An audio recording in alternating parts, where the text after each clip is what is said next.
Itigil ang lahat. Ikaw na isang Capricorn na kasalukuyang nakatitig sa dilim ng iyong sitwasyon, huwag mong babaliwalain ang sandaling ito. May mensahe ang sansinukob para sa iyo. At kung naririnig mo ito ngayon, hindi ito aksidente. Huwag kang susuko ngayon. Alam kong pagod ka na. Alam kong tila paulit-ulit ang pagsubok. Parang bawat hakbang mo pasulong ay may kapalit na 2 hakbang pabalik. Ngunit makinig ka dahil ang pinakamalaking biyaya ng iyong buhay ay hindi pa parating bukas, hindi sa susunod na taon, kundi malapit na. Napakalapit. Ang mga gabi mong puno ng pag-aalinlangan, ang mga luha mong lihim mong pinunasan, at ang mga panahong pinili mong manahimik kahit gusto mo nang sumigaw, lahat ng iyon ay hindi na sayang. May dahilan kung bakit hindi ka bumitaw. May dahilan kung bakit sa kabila ng lahat, patuloy ka pa ring lumalaban. Capricorn, ikaw ay sinusubok hindi upang wasakin, kundi upang ihanda. At kung iniisip mong tapos na ang iyong lakas, doon pa lamang nagsisimula ang tunay mong kapangyarihan. Huwag kang aalis.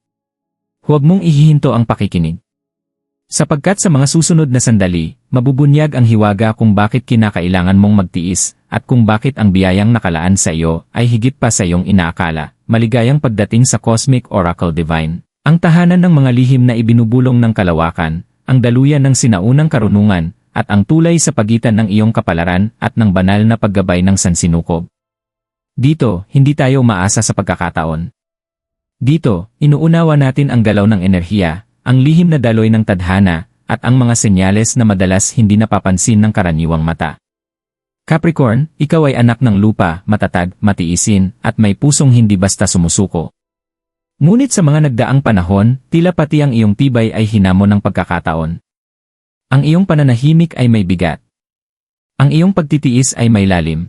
At ang iyong mga pangarap, kahit hindi mo man aminin, ay minsang nabalutan ng pagdududa. Ngunit narito ka ngayon. At ang pagdating mo rito ay patunay na ang iyong espiritu ay handa nang tumanggap ng mas mataas na mensahe. Ang mga bituin ay gumagalaw.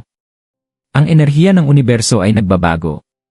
May pagbubukas na nagaganap sa iyong landas, isang pagbubukas na magdadala ng gantimpalang higit pa sa material na tabumpay.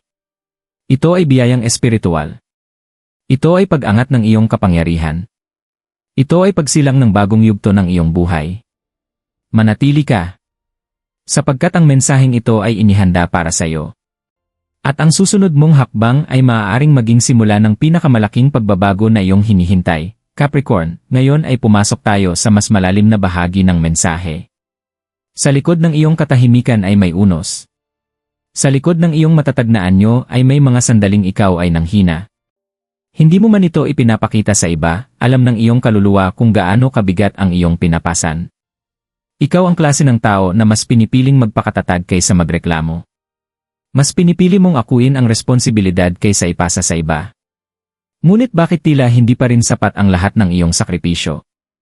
Ito ang tanong na madalas mong ibinubulong sa sarili kapag ikaw ay nag-iisa. Kapag tahimik ang gabi at wala kang ibang kausap kundi ang sarili mong paghinga.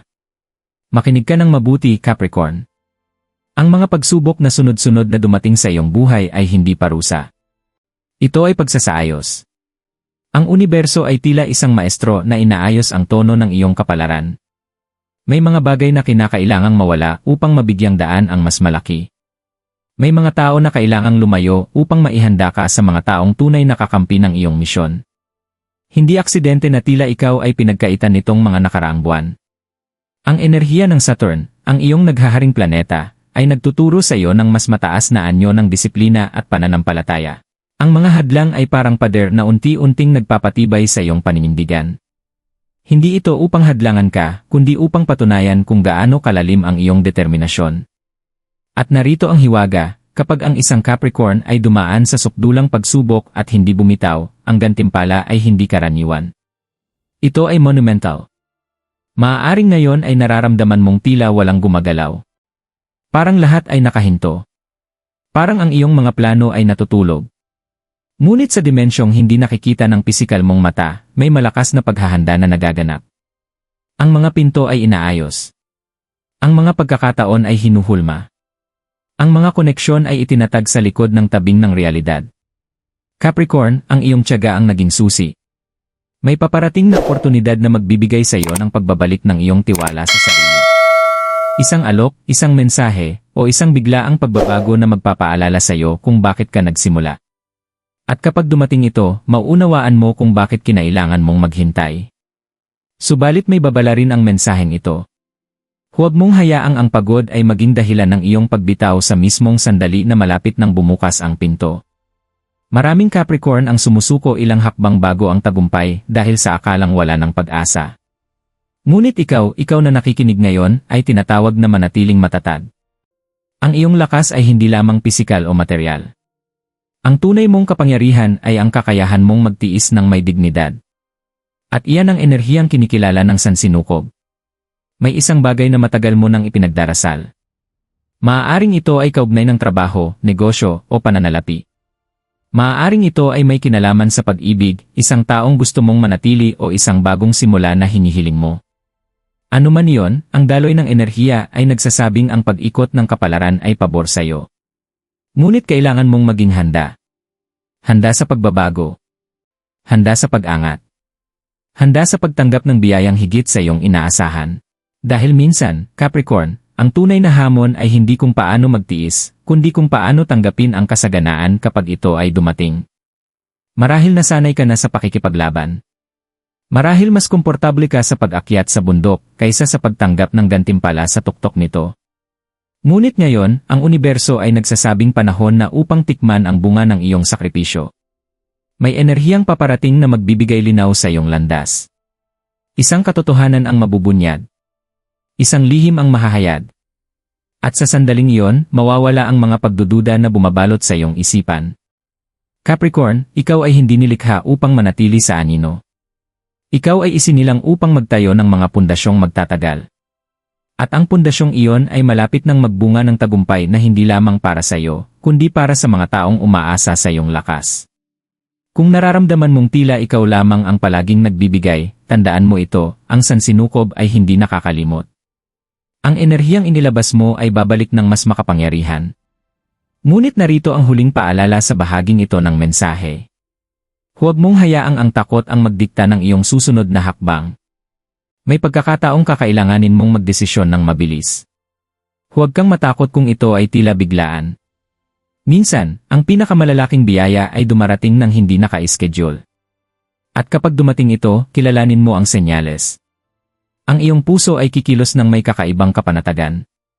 Ang iyong isip ay magiging malinaw. At ang iyong espiritu ay magsasabing, ito na yon. Manatili kang gising sa mga senyales. Manatili kang bukas sa posibilidad. At higit sa lahat, manatili kang matatag. Sapagkat ang iyong panahon, Capricorn, ay hindi pa tapos. Ito ay nagsisimula pa lamang, Capricorn, sa bahaging ito ng ating paglalakbay, nais kong ihatid ka sa isang mas malalim na pagninilay, sapagkat ang biyayang iyong hinihintay ay hindi lamang isang pangyayari. Ito ay isang transformasyon. Hindi ka lamang bibigyan ng universo ng gantimpala. Ikaw ay hubugin upang maging karapat-dapat sa mas mataas na antas ng kapangyarihan. Sa mga nagdaang linggo o buwan, maaaring nakaranas ka ng mga sitwasyong tila paulit-ulit. Mga taong hindi tumutupad sa pangako. Mga plano na biglang naudlot. Mga oportunidad na halos mahawakan mo na ngunit biglang naglalaho. At sa bawat pagkakataon, may bahagi ng iyong puso ang napapagod. Ngunit alam mo ba kung ano ang tunay na nangyayari? Ikaw ay inaalis sa mga landas na hindi nakalaan para sa iyo. May mga tagumpay na kung nakuha mo noon, maaaring nagdala lamang ng panandaliang saya, ngunit pangmatagalang pasanin. May mga relasyon na kung ipinilit mo, maaaring sumira sa iyong kapayapaan. May mga oportunidad na kung tinanggap mo agad, maaaring naglihis sa iyo mula sa mas malaking plano ng iyong kaluluwa. Ang sansinukob ay hindi nagkakamali sa tiyempo. Capricorn, ikaw ay kilala sa pagiging praktikal at makatotohanan. Hindi ka basta naniniwala sa pangarap kung wala itong konkretong batayan. Ngunit sa pagkakataong ito, hinihingi ng iyong kapalaran na magtiwala ka sa hindi mo pa nakikita. May enerhiya ng pag-angat na umiikot sa iyong aura. Ito ay unti-unting lumalakas habang patuloy mong pinipiling huwag sumuko. Maaaring sa ngayon ay may isang aspeto ng iyong buhay na tila nakabitin. Isang desisyon na hindi pa malinaw. Isang tao na hindi pa nagbibigay ng kasiguruhan. Isang proyekto na tila mabagal ang usad. Huwag mong ipagkamali ang kabagalan sa kawalan ng progreso.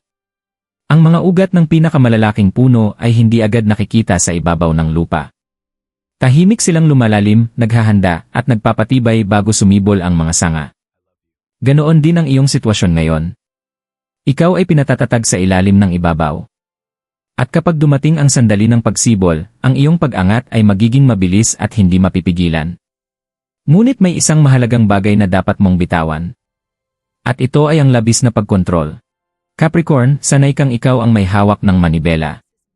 Sanay kang ikaw ang nagpapasya at nagtatakda ng direksyon. Ngunit may mga pagkakataon na ang tunay na kapangyarihan ay nasa kakayahang magtiwala at magpaubaya sa mas mataas na plano. Hindi ibig sabihin nito ay titigil ka sa pagkilos. Ibig sabihin nito ay kikilos ka ng may pananalig, hindi may takot. May paparating na pagbabago sa iyong larangan ng pananalapi o karera. Isang pag-angat, paglipat, o bagong responsibilidad na magdadala sa iyo ng mas malaking kita o mas mataas na posisyon. Ngunit ito ay maaaring mangailangan ng paglabas sa iyong comfort zone. Huwag mong katakutan ang bagong hamon. Ang iyong karanasan, disiplina, at integridad ang magiging sandigan mo. At ang mga taong minsang nagduda sa iyo ay mapapansin ang iyong tahimik ngunit matatag na pag-usbong. Sa aspeto naman ng pag-ibig, may paglilinaw na magaganap. Kung ikaw ay nasa isang relasyon na puno ng pagdududa, ang katotohanan ay lilitaw.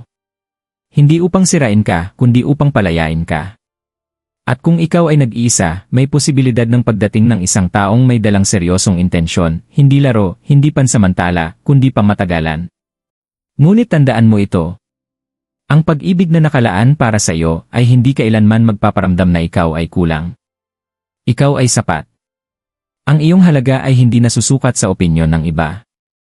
At habang mas lalo mong kinikilala ang iyong sariling halaga, mas lalo mong inaakit ang mga biyayang kaayon ng iyong enerhiya. Capricorn, may isang siklo sa iyong buhay na papalapit na sa pagtatapos. Isang yugto ng paghihintay, pag-aalinlangan, at pagsubok. At sa pagtatapos ng siklong ito ay may bagong pintuan. Ang tanong ay hindi kung darating ang biyaya. Ang tanong ay, handa ka na ba? Handa ka na bang tanggapin ang kasaganahan ng walang pag-aalinlangan? Handa ka na bang makita ang sarili mo bilang taong karapat-dapat sa tabumpay? Handa ka na bang bitawan ang lumang bersyon ng iyong sarili na puno ng takot at limitasyon? Sapagkat ang bagong yugto ay nangangailangan ng bagong pananaw. Ang iyong pananalita ay dapat maging mas positibo. Ang iyong isip ay dapat maging mas bukas. At ang iyong puso ay dapat maging mas matapang. May mga senyales na ipapadala ang sansinukob sa iyo sa mga darating na araw. Maaaring ito ay sa pamamagitan ng panaginip, isang paulit-ulit na numero, isang hindi inaasahang mensahe, o isang taong biglang magbibigay ng oportunidad. Huwag mong baliwalain ang mga ito. Ang mga senyales ay parang mga ilaw sa madilim na daan. Hindi nila nilalakad ang landas para sa iyo, ngunit itinuturo nila ang direksyon. Capricorn, ikaw ay nasa bingit ng pagbabago. At ang pagbabago na ito ay hindi maliit. Ito ay may kakayahang baguhin ang takbo ng iyong susunod na mga taon. Ngunit ang huling pagsubok ay ang iyong paniniwala sa sarili. Kapag dumating ang sandali na tila gusto mong umatras, alalahanin mo ang lahat ng iyong nalampasan. Alalahanin mo ang mga panahong akala mo ay hindi mo kakayanin, ngunit kinaya mo. Ikaw ay hindi ordinaryo. Ikaw ay hinubog ng mga unos upang maging bato na hindi madaling mabasag. At ngayon, ang batong iyon ay magiging pundasyon ng iyong tagumpay. Huwag kang susuko ngayon. Sapagkat ang pinakamalaking biyaya ay hindi lamang papalapit, ito ay halos nasa iyong harapan na. Isang hakbang na lamang. Isang paniniwala na lamang. At ang iyong buhay ay maaaring magbago sa paraang hindi mo kailanman inakala. Capricorn, narito na tayo sa huling yugto ng mensaheng ito, ngunit hindi ito katapusan ng iyong paglalakbay. Sa katunayan, ito ang simula ng isang mas maliwanag na kabanata. Sa lahat ng iyong pinagdaanan, may isang katotohanan ngayon ay malinaw na malinaw, hindi ka binalak ng tadhana upang manatiling maliit. Ang mga pagsubok na tila walang katapusan ay naging hagdan. Ang bawat kabiguan ay naging lihim na paghahanda. At ang bawat pagluha mo sa katahimikan ay naging binhi ng iyong nalalapit na tabumpay. Capricorn, ang biyaya ay hindi palaging dumarating na may malakas na ingay. Minsan ito ay dumarating na parang banayad na liwanag sa madaling araw, tahimik, ngunit hindi mapipigilan. At kapag ito ay ganap ng sumikat sa iyong buhay, mapapangiti ka at masasabi mo sa sarili, kaya pala hindi ako pinayagang sumuko noon. May lakas kang hindi pa lubos na nagigising. May potensyal kang hindi mo paganap na natatanggap. At ngayon, ang sansinukob ay tila ibinubulong sa iyong kaluluwa, panahon na upang maniwala. Maniwala hindi lamang sa plano ng Diyos o ng kalawakan, kundi maniwala sa sarili mong kakayahan. Ikaw ay nilikha na may layunin. Ang iyong pagiging masipag, ang iyong pagiging responsable, ang iyong kakayahang magtiis, lahat ng ito ay hindi aksidente. Ito ay bahagi ng iyong banal na disenyo. Kung sa mga nakaraang araw ay naramdaman mong tila gusto mo nang bumitaw, ngayon mo mararamdaman ang kakaibang lakas. Isang panibagong alab sa iyong dibdib. Isang tahimik na kumpiyansa na nagsasabing, kaya ko pa. At kaya mo pa. Hindi ka naglakbay ng ganito kalayo upang huminto lamang sa gitna. Hindi ka dumaan sa mga unos upang manatiling takot sa ulan. Ikaw ay Capricorn, ang tanda ng bundok. At ang bundok ay hindi sumusuko sa hangin. Sa mga susunod na araw, maging mapagmasid ka. Maging handa ka. Sapagkat ang mga pagbabagong darating ay maaaring dumating sa paraang hindi mo inaasahan. Ngunit huwag kang matakot. Ang hindi inaasahan ay hindi nangangahulugang masama. Minsan, ito ang paraan ng langit upang sorpresahin ka. At kapag dumating ang biyaya, tanggapin mo ito ng buong puso. Huwag mong questionin kung karapat-dapat ka ba. Huwag mong bawasan ang iyong sarili dahil sa nakaraan. Ang nakaraan ay aral, hindi tanikala. Capricorn, ito ang iyong panahon ng pagbangon. Ito ang iyong panahon ng pag-ani. At ang pinakamalaking biyaya ay hindi lamang materyal na tagumpay, kundi kapayapaan sa iyong puso at katiyakan sa iyong landas. Bago tayo magtapos, isara mo sandali ang iyong mga mata at isipin ang iyong pinakamatinding hangarin. Damhin mo ito na parabang nangyari na. Sapagkat sa sandaling maniwala ka, doon nagsisimula ang paghubog ng realidad. Ako ay nagpapasalamat sa iyong pakikinig dito sa Cosmic Oracle Divine. Naway ang liwanag ng mga bituin ay patuloy na gumabay sa iyong mga hakbang, at ang kapangyarihan ng sansinukob ay magpatatag sa iyong puso. Kung ang mensaheng ito ay umabot sa iyong kaluluwa, huwag mong hayaang dito lamang ito magtapos. Dalhin mo ang lakas na ito sa iyong araw-araw na pamumuhay. At tandaan mo ito, Capricorn. Huwag kang susuko ngayon. Sapagkat ang pinakamalaking biyaya ng iyong buhay ay malapit na.